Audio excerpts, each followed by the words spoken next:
So I thought it'd be easier to just answer you over the phone than to type out my response in terms of what is different about what I teach and what the Karaites teach.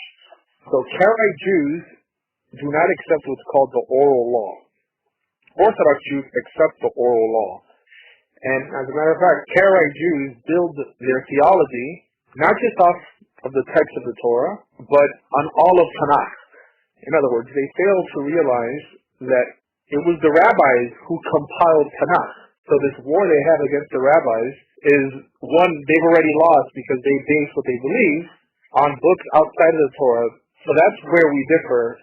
I don't say that we should only go by Tanakh or only go by the Torah, but that the Torah is our basis. The Torah, the Tanakh is not our basis, or Nach is not our basis. The Torah is the only mass revelation that man ever received from the Creator, and his commandments are just as valid as they were when they were given. Then we have to take those two commandments that appear in the Torah of not adding or taking away from the Torah literally, and we also have to understand that not even a prophet could do that, or not even a rabbi could do that. However, rabbis do create what are called rabbinical laws. Rabbinical laws are actually sanctioned by the Torah itself, mainly because they're not considered Torah. They're considered rabbinic. When a rabbi ever made a law, he always made a distinction between a rabbinic law and a Torah law. Deuteronomy chapter 17 tells Moses to establish a court of 70 elders, and their rulings are equivalent to the rulings that Moses is bringing down from the Almighty himself. However, there's still a distinction made, because these rulings could change. They're rulings made by an earthly court. However, we have to listen to them, and Hashem himself said that by not listening to these laws, it would be equivalent to disobeying him. However, these laws only include ceremonial, practical issues, not metaphysical issues. In other words, a court cannot decide the status of angels and demons and all these things that Jewish folklore and legend attempts to explain and decide. So all that is considered stories, commentaries, completely secondary, and if you wanted to, completely disposable. The Torah is the basis, and the job of the rabbis, and even the job of the prophets, and the job of anyone who teaches his word is to bring people back to Torah. Not to in any way amplify their own thoughts and their own ideas, but to amplify God's commandments. Karaite Jews have created their own oral law.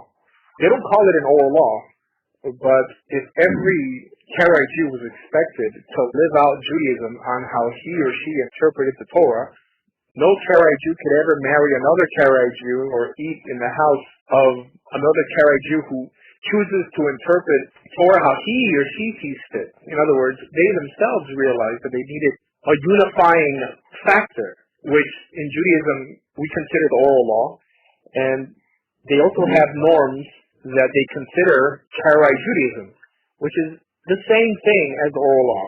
In other words, the purpose of the oral law is to keep Jews progressing ethically in a unified manner. You don't have people arguing, when does Passover fall? When does Yom Kippur fall? How do we do this? How do we keep Shabbat? The oral law answers those questions so that Jews could finally do things in a harmonious, in a unified manner, in a uniform manner.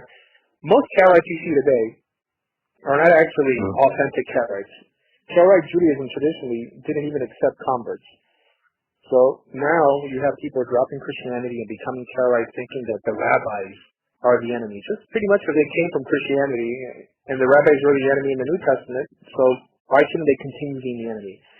So they think that they're going to live by some literal understanding of Tanakh, and then you have some of them completely isolating themselves from society, dressing like nomads, growing their beards out, just completely wasting their existence, pretty much because they cannot unify themselves or agree with others on anything biblical, because everyone is trying to interpret the Bible on their own. And repairing the world is a team effort. Walking with God really doesn't mean anything if you're walking alone. Right? I mean, there's a real evil out there. Call it what you wish. ISIS, liberalism, feminism, whatever. All these could only be confronted properly in mass with other fellow believers. Or if a Karaite thinks that it's up to us to interpret the Bible on a personal level, on a devotional level, they're never going to be able to repair this world, because the other side is united. Those who fight against the Torah, I just think Karaite, and it's really just an attempt to disorganize religion.